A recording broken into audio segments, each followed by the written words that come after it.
Escolinha do Professor Pontes, com Felipe Pontes. Vamos tabelar com o professor Pontes, porque olha, a gente vai mergulhar agora no caso Petrobras. Você lembra de Rodolfo Landim, que havia sido endossado para sentar na cadeira mais alta do Conselho de Administração da estatal. Ele recuou, simplesmente entendeu que deveria permanecer no Flamengo. Mas esse é um gancho bom para a gente pensar. Qual que é a relevância de um conselho de administração? Em que medida que é apenas sopa teórica? Em que medida que de fato isso vai orquestrar e coordenar decisões da companhia? Em outras palavras, até que ponto é para inglês ver? Até que ponto faz diferença na estrutura de governança corporativa? Para responder estas e outras, Felipe Pontes está na área. Bom dia para você, Felipe. Fala, Léo. Fala, galera que está assistindo aí. Bom dia a todos. Vamos falar um pouco sobre esse ponto aí bem importante que está gerando bastante ruído no mercado nos últimos anos, talvez. Né? Nos últimos anos, porque essa é uma novela que se repete, ela é cíclica, aquela coisa do Mark Twain, né? A história não se repete, mas rima, né? Quer dizer, de tempos em tempos, o caráter cíclico da história nos convida a olhar para uma fotografia muito semelhante. E no caso dos últimos dias, esse gancho está muito aquecido. Então, bora lá. Primeiro, como é que funciona um conselho de administração? Vamos começar pelo básico. Beleza. O conselho de administração, ele é o... Acho que uma relação mais fácil é fazendo relação com a Igreja Católica. A gente tem lá... Não sei muito bem como funciona, não sou religioso, mas eu tenho uma ideia de como funciona. Então, eu vou fazer a relação aqui que eu acho que as pessoas vão conseguir entender melhor. A gente tem lá o Vaticano, né? Comandando tudo por meio do Papa. Então, é como se o conselhão ali do Vaticano, os nomes lá que elegem o Papa e tal, eles fossem o conselho de administração da igreja. Tá. E aí, esse conselho de administração elege o Papa, que seria o presidente do conselho, que dá as diretrizes, junto com as outras pessoas envolvidas, para a igreja como um todo. Então, o conselho de administração funciona dessa forma. O conselho de administração é quem tem que dar o norte, a diretriz estratégica da empresa como um todo, para que os executivos eles executem as atividades que precisam ser realizadas para alcançar o que o conselho de administração estabeleceu. Mas tem essa estética da subordinação, quer dizer, o executivo da empresa, ele precisa se subordinar, se circunscrever àquilo que o conselho de administração determinou. Do contrário, é uma ingerência, é isso? Isso. O conselho de administração define tudo e os executivos têm que seguir. Assim, o conselho de administração não vai dizer, tu vai fazer desse jeito, desse jeito, desse jeito. Vai dizer, eu preciso disso aqui para que a empresa tenha sucesso no longo prazo. Então, os executivos vão definir qual é o melhor caminho para seguir e atingir aquela estratégia, aquele objetivo que o conselho definiu. Pontos, mas então isso quer dizer que quem controla de fato a empresa é o conselho de administração e não o CEO ou o próprio dono da empresa, não é isso? No caso das estatais, isso é uma coisa positiva, teoricamente, né?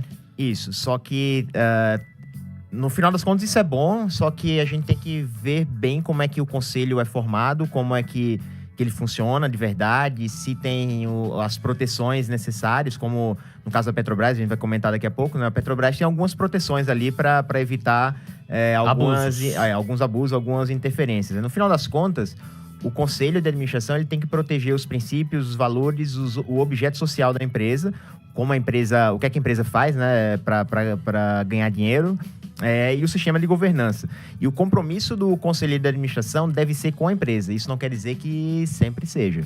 A gente vê muitos casos aí de que o compromisso do conselheiro de administração é com ele mesmo ou com quem indicou, e não com a empresa. E isso, quando a gente tem muitos conselheiros independentes, reduz essa probabilidade do conselheiro trabalhar para ele ou para quem indicou e não para a empresa. E isso para a Petrobras é muito bom, eles têm muitos conselheiros independentes. Inclusive, os membros foram indicados pelo controlador, eles têm que servir a empresa e não ao controlador, que é o caso do governo querendo fazer algumas coisas na Petrobras e pressionando os conselheiros que foram indicados por eles. Mas o conselheiro tem que trabalhar para a empresa e não para quem indicou ele para o conselho. Claro que assim, o racional que você está apoiando aqui na mesa, ô Pontes, ele funciona muito mais pura e limpamente no caso de uma empresa privada, ainda que não seja uma garantia da boa condução do negócio. Vamos lá, qualquer empresa, você pode falar de IRB, que teve escândalos, né, contábeis, difíceis de manejar e o impacto num derretimento do preço do papel e no valor de mercado da companhia. Você tinha um conselho, Claro, é um corpo importante E um para conselho com pessoas muito qualificadas, exatamente. E você vê que não foi garantia de uma boa execução. Então isso é importante também porque, apesar de ser fundamental, é impossível você estimar uma empresa séria sem um conselho de administração à altura, ainda assim ele não é garantia de que quem executa vai fazer de acordo com o que foi estabelecido, né? Isso. E tem um ponto também que você tem que analisar se o conselheiro ele realmente tem condições de ser o conselheiro daquela empresa, de tempo. Não isso é verdade. só até tecnicamente. É que nem o síndico do prédio, né? Que o cara fala, não, eu vou resolver todos os problemas. O cara não tem nem tempo pra cuidar da família, quanto mais do condomínio. Né? Exato. Você pode ter os conselheiros mais qualificados do mundo, mas se os caras não têm tempo, os caras são executivos de empresa, participam de outros conselhos. Se ele não tem tempo de participar efetivamente do conselho, não vai fazer nada ali, ele só vai entrar com o nome dele. Tem duas tabelas aí que eu passei, eu acho que é legal até pra Essa primeira aí? contextualizar um pouco disso. É essa mesmo aí, ô Pontes? Isso. São essas duas tabelinhas. Essas tabelas são de um artigo publicado por uns pesquisadores da UFMG. E na parte de cima, que fala a tabela 2, ela traz dualidade dos cargos. O que isso quer dizer? Não é uma boa prática, apesar de que a gente não pode tomar isso como sendo uma coisa... que é uma regra que tem que ser seguida exatamente. Mas as boas práticas de governança, elas sugerem que o presidente, o diretor-presidente da empresa, ele não seja presidente do conselho. Faz sentido, quer dizer, porque aí você tem um distanciamento, né? Isso, e nem sequer participe do conselho. É importante que tenha mais independência possível. Quanto ao presidente participar, eu não tenho opinião formada. Eu acho que pode ser bom e pode ser ruim, dependendo de como as coisas são conduzidas. Agora, o presidente ser presidente do conselho, eu acho que é errado. E essa tabela, ela mostra, até comparando com o estatal. Mas eu tô surpreso. Porque se eu tô entendendo bem, a tabela tá dizendo, eu vou guiar o seu olhar, meu nobre investidor. Veja aí, no canto superior esquerdo. Diretor-presidente é presidente do conselho. A segunda linha aí na primeira, ou na segunda parte, né, de cima para baixo. Diretor-presidente é presidente do conselho. No caso das empresas privadas, em 23,87% delas, há essa situação. Enquanto que nas estatais é menor o número. Eu achava que seria maior.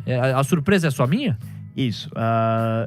Eu esperava também que fosse diferente. Só que hoje, principalmente, já existe a lei das estatais, a lei que trata dessas questões de governança nas estatais, que impede que algumas coisas sejam feitas. E isso é um fator que essa lei protege muito a Petrobras. Essa lei é de 2016, foi no governo Temer, né? Agora, se a gente olhar na parte de baixo da tabela, você pode voltar aí, Léo? Vamos lá, vamos voltar então para a tabela e a parte baixa dela, participação do diretor-presidente no conselho. E aí, quando a gente vê lá na segunda linha dessa parte da tabela 3, né? Diretor-presidente é membro do conselho de administração. 70% dos casos, e nas de controle estatais. privado, nas estatais 70%, e nas de controle privado 51%. Então a gente tem muito mais presidentes participando de conselhos nas estatais, mas por outro lado, nas privadas a gente tem mais, só que não é muito mais, né? A gente tem mais presidentes da empresa sendo também presidente do conselho. Que é um caso muito, muito ruim também. Esse é o caso pior, na verdade, né? O presidente da empresa ser presidente do conselho é o pior dos mundos. Com certeza. E aí você vê que a discrepância, ela passa a existir mais, né? Quer dizer, o controle estatal tem 70% dos diretores-presidentes membros do conselho.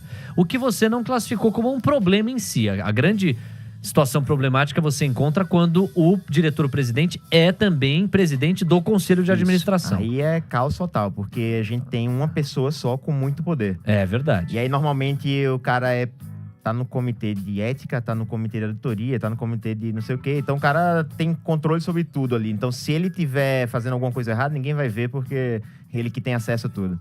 Tem razão, viu, o Pontes? Faz sentido. Até porque quando a gente faz uma analogia com a construção da democracia, não só a brasileira, qualquer democracia, a ideia é que ela tenha freios e contrapesos para que ninguém acumule excessivamente uma parcela do poder.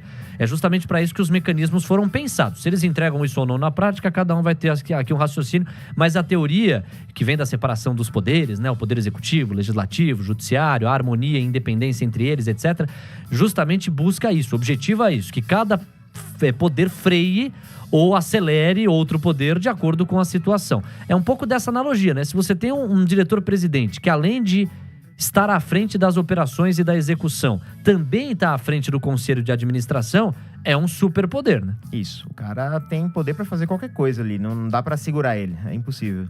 Tá aí. Este é o Felipe Pontes, que finaliza a sua participação trazendo algumas ações gratuitas do TC para quem quer se tornar uma pessoa com melhor educação financeira. Afinal de contas, esse é o compromisso maior do TC School, que vem fazendo esse brilhante trabalho já há algum tempo. Você tá no TC há quantos anos? 2020 você chegou, não Em foi? 2019. 19 ainda? Foi no final de 2019? Setembro. Setembro, já na reta final. Isso. De lá pra cá, muita coisa, hein? E quais são as ações que você recomenda hoje? Só um outro Claro, detalhe claro. que eu esqueci de comentar sobre esse caso da Petrobras. Diga. Eles tiveram aí recentemente a indicação de Rodolfo Landim como presidente do conselho, que Isso. disse que não ia aceitar para se dedicar ao Flamengo. E Adriano Pires, que disse que não ia aceitar, como CEO, disse que não ia aceitar Isso. por causa de questões pessoais. Saíram algumas notícias de que eles poderiam ter conflitos de interesse. E isso é, mais uma vez, um outro fator importante que foi gerado ali naquela lei do governo Temer, que protege a empresa. Então, Bolsonaro, ou seja lá, quem pode chorar, pode espernear, pode fazer o que for, eles não vão conseguir colocar quem eles quiserem de qualquer forma. Tem que ser uma pessoa técnica, tem que ser uma pessoa que tem integridade moral, ética, não pode ter conflito de interesse, não pode... No caso deles, parece, pelas notícias aí, parece que eles são... eles têm fornecedores que são fornecedores deles e da Petrobras. Então, isso poderia gerar algum conflito. E aí, sobre essas questões aí, ações gratuitas, nós temos... o curso OneUp e o curso Jovens Investidores, são cursos gratuitos aí para jovens investidores a partir de 12 anos até 150 anos. E época de imposto de renda, né? Foi dado aí mais um mês aí de declaração de imposto de renda. Nós temos um curso gratuito para você que quer aprender a declarar sua própria declaração de imposto de renda, ou se você quiser aprender para fazer a dos outros e ganhar dinheiro. Então, tem um passo a passo lá dentro do Academy. Baixa o aplicativo do TC, vai no Academy que você vai ter acesso a todos esses cursos gratuitos aí. Tá certo. Agora eu é que vou te complementar, ô Pontes, porque o Pontes tomou cuidado aqui de citar o Rodolfo Landim, como eu também abri essa conversa nossa citando, e falou da desistência do Adriano Pires na busca por sentar na cadeira mais alta da Petrobras. Pois bem, só complementar o Pontes dizendo, e nós repercutimos isso desde o início dessa edição, que o secretário especial de desburocratização do governo, o Caio Mário Paes de Andrade, é o cotado para assumir a presidência da Petrobras. Vamos ver se isso de fato vai se consolidar, mas é o movimento do governo que está apontando para essa direção. Ele é um cara que parece ser um bom gestor, mas não é um técnico, né? Algumas pessoas até estavam, será que não é uma forma de Paulo Guedes querer interferir? Porque ele é da equipe do Paulo Guedes, né? Então, é um cara que parece competente, mas não é um cara técnico da área de óleo e gás. Mas essa tua especulação aí seria, será que o Paulo Guedes não quer interferir na política de preços? Ou o contrário, não sei de nada. Eu sei que tem muita incerteza nesse Claro. cenário. Caos total. Me parece contraintuitivo, porque se há alguém de quem eu não esperaria um movimento de interferência de preços, seria o Guedes. Muito embora, claro, eu também não esperasse que ele fosse negociar o teto de gastos, entre outras coisas, concessões, ele né? tem que fazer escolhas para fazer algumas coisas. Algumas Exato. coisas ele vai ter que fazer o que ele acha que é certo, outras ele vai ter que aceitar para conseguir fazer outras coisas que ele acha que é certo. É isso, e governar, acima de tudo, é escolher, né? São escolhas. E aquela história, né, Pontes? Ele tem ali um compromisso técnico, mas ao mesmo tempo ele tem que negociar com o Bolsonaro e com demandas que o Bolsonaro julga interessantes. É sempre nesse denominador comum que a coisa opera, né? Isso. Me entrega isso aqui, que eu te entrego isso aqui. Exato. Essa é política. Várias vezes você vai lá, libera um anel, 2 anéis da mão para não perder os dedos. Isso faz parte das dinâmicas de negociação, né? Pontes, muito obrigado. Um abração para você e até a próxima. Valeu, galera. Tamo junto. São 11h20.